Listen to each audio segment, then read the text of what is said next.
Hello everyone, welcome back to my channel. दोस्तों, momos तो बच्चों की जान होते हैं, उन्हें बहुत पसंद होते हैं।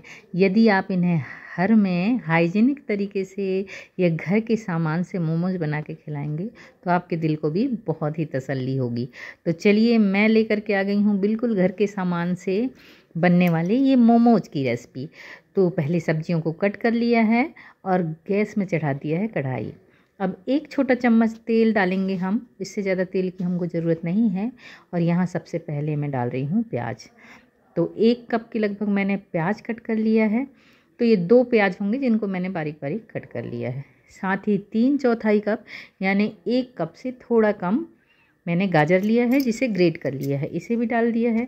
साथ ही डाल रही हूँ अब मैं 2 कप के लगभग पत्ता गोभी। तो पत्ता गोभी को भी मैंने अच्छे से धो करके और इसको कद्दूकस कर लिया है। अब इन सारी चीज़ों को मेरे को अच्छे से मीडियम फ्लेम पे भून लेना है। इनको बहुत ज़्यादा मैसी नहीं करना है, इतना भूनना है कि इनका क्रंच भी बरकरार रहे और ये पक भी जाएं। तो चलिए, अब बाकी की चीज़ें भी इसमें ऐड कर लेते हैं। तो सबसे पहले मैं डाल रही हूँ 1 चम्मच ग्रेटेड जिंजर, मतलब अदरक कद्दूकस किया हुआ। साथ ही 1 से 1.5 चम्मच मैंने लहसुन डाला है, उसी भी मैंने बारीक बारीक कट कर लिया है। और साथ ही 2 से 3 हरी मिर्च को भी कट करके डाल दिया है। यदि आप बच्चों के लिए बना रहे हैं तो हरी मिर्च को कम भी कर सकते हैं। और इसी तरह से आप इसे चलाते हुए कुक कर लीजिए 1 से 1.5 मिनट। तो यदि आप इसको बिना पकाए बनाना चाहते हैं तो इसको हम नमक डाल करके छोड़ करके और इसका पानी भी निकाल करके बना सकते हैं। पर इस तरीके से बनाने से इसमें देसी तड़का लग जाता है। तो मैंने नमक भी डाल दिया है और नमक डालने के बाद जो पानी निकला है उसके साथ भी इसको थोड़ा सा पका लिया है। फ्लेम मैंने मीडियम ही रखा है ताकि ये ज़्यादा मैसी से ना हो। और आप देख सकते हैं बहुत ही बढ़िया स्टफिंग बनके तैयार हो गया है। और चलिए, अब गैस का फ्लेम कर देते हैं बंद और इसमें डाल देती हूँ मैं धनिया की पत्ती। तो स्टफिंग हमारी तैयार है। अब इसको हम दूसरे पात्र में खाली कर देंगे और इसको होने देंगे ठंडा। तो इसमें जो भी सब्जियां आपके बच्चे पसंद नहीं करते या आप पसंद नहीं करते उनको स्किप कर सकते हैं और बाकी की सब्जियां भी इसमें ऐड कर सकते हैं। तो स्टफिंग बहुत ही टेम्पटिंग लग रहा है। चलिए, इसको रख देते हैं साइड में। अब हम तैयार कर लेते हैं मोमोज का डो। तो 1 कप मैंने मैदा लिया है, आधा चम्मच मैंने 1/4 चम्मच के लगभग मैंने डाला है नमक और पानी डाल करके इसका हमको सेमी सॉफ्ट डो लगा लेना है। बहुत ज़्यादा ना सख्त करना है और ना ही बहुत ज़्यादा सॉफ्ट। सबसे बड़ी बात ये है आटा लगाने के बाद कि इस आटा लगाने के बाद हमको मेहनत करनी है, थोड़ी सी देर तक इसको मलना है, कम से कम 2 से 3 मिनट इसको कंटिन्यू ऐसे आपको मलते रहना है ताकि इसमें अच्छे से लचक आ जाए। और आप चाहे कितना भी पतला इसको जब बनाएंगे तो ये फटेगा नहीं और बहुत ही बढ़िया बेलने में भी आएगा।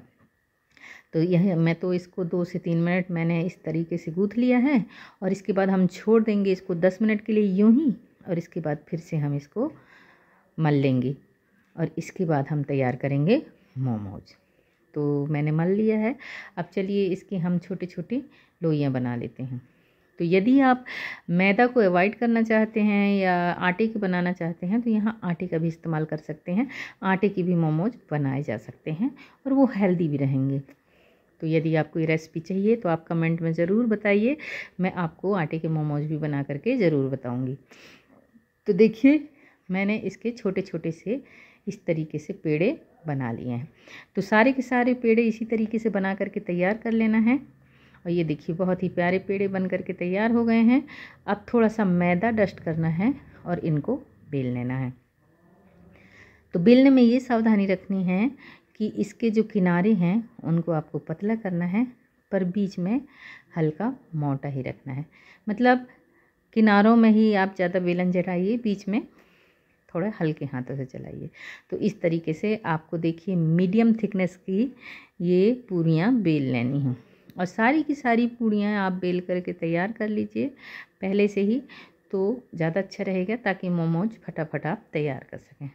तो आप देख सकते हैं मैंने एक बेल लिया है और बाकी के भी बेल करके तैयार कर लिए हैं। तो पूड़ियाँ बिल्कुल तैयार हैं। अब चलिए तैयार करते हैं हम मोमोज। तो मोमोज कई डिज़ाइन के बाज़ार में पाए जाते हैं, जो सबसे फेमस डिज़ाइन है वो यही है। तो बीच में स्टफिंग रख के प्लेट्स बनाते हुए बीच में इकट्ठा कर देना है। तो ये बहुत आसान भी रहता है और ज़्यादातर मार्केट में जो हम खाते हैं वो इसी तरीके के मोमोज होते हैं। तो ये देखिए डिज़ाइन तैयार है। तो ये रही पहली डिज़ाइन और अब हम बनाते हैं दूसरी डिज़ाइन।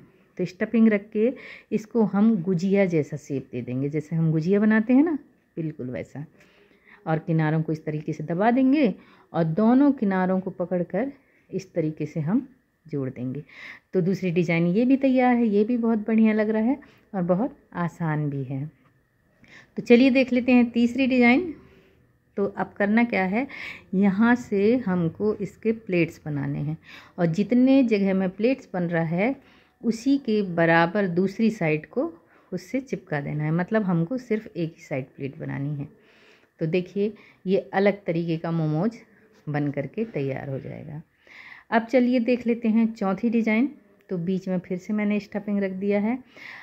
अब मैं इसको इस तरीके से फोल्ड कर रही हूँ, प्लेट्स बना रही हूँ, लेकिन जो मेरा अंगूठा है वो बीच में रहेगा ही और इसमें एक होल रहेगा। तो इस तरीके की मोमोज आपने ज़रूर देखे होंगे। तो इस तरीके से भी आसानी से बना सकते हैं। चलिए एक आखिरी और पांचवी डिज़ाइन मैं आपको बता दे रही हूँ। ये भी देखने में बहुत टेम्पटिंग लगता है। तो दोनों तरफ से उठाकर बीच में इस तरह से जोड़ लगाएंगे और हाफ साइड में प्लेट बना लेंगे। इसी के अपोजिट साइड भी आप प्लेट बना लेंगे तो इसका भी बहुत ही बढ़िया डिज़ाइन बन करके तैयार हो जाता है। ये देखिए, और है भी बहुत आसान। तो इसी तरीके से मैंने सारे मोमोज बना करके तैयार कर लिए हैं और अब इनको करना है हमको स्टीम। तो स्टीम करने के लिए मैंने यहाँ एक स्टील की छन्नी ली है। यदि आपके पास स्टीमर है तो आप उसमें भी रख सकते हैं और यदि स्टीमर नहीं है तो बिना स्टीमर के भी आप मोमोज एंजॉय कर सकते हैं। तो इस छन्नी को मैंने ऑयल से ग्रीस कर लिया है और इसमें हम मोमोज को सेट कर देंगे। तो थोड़ी दूर दूर ही रखना है ताकि ये स्टीम होते समय एक दूसरे से चिपके ना। अब यहाँ मैंने कढ़ाई में पानी बॉयल होने के लिए रख दिया है और जैसे ही ये बॉयल होगा हम इसमें रख देंगे हमारी छन्नी को, ऊपर से लगा देंगे ढक्कन ताकि स्टीम बाहर ना जाए और इसको 8 से 10 मिनट हमको कुक करना है। यदि आप बाद में खाना चाहते हैं तो आप 5 से 6 मिनट कुक करके छोड़ दीजिए और उसके बाद 5 से 6 मिनट बाद में कर लीजिए। नहीं तो 8 से 10 मिनट यदि आप लगातार करेंगे तो ये बहुत बढ़िया से स्टीम हो जाते हैं। तो देखिए मैंने तो पूरा 8 से 10 मिनट इसको पका लिया है और मोमोज देखने से ही पता चल रहे हैं कि ये पक चुके हैं, काफ़ी ट्रांसपेरेंट से लग रहे हैं। तो चलिए मैं दिखाती हूँ आपको। ये देखिए इसके अंदर की स्टफिंग भी दिखाई दे रही है, बहुत ही बढ़िया से ये पक चुके हैं। ये देखिए बहुत ही बढ़िया अच्छे मोमोज बन के तैयार हुए हैं। तो इस तरीके से आप हेल्दी मोमोज घर में बना सकते हैं और एंजॉय कर सकते हैं। दोस्तों इसके साथ खाई जाने वाली चटनी की रेसिपी मैं पहले शेयर कर चुकी हूँ, आप मेरे चैनल में जाके विजिट कर सकते हैं। मिलती हूँ अगले वीडियो में, तब तक के लिए धन्यवाद।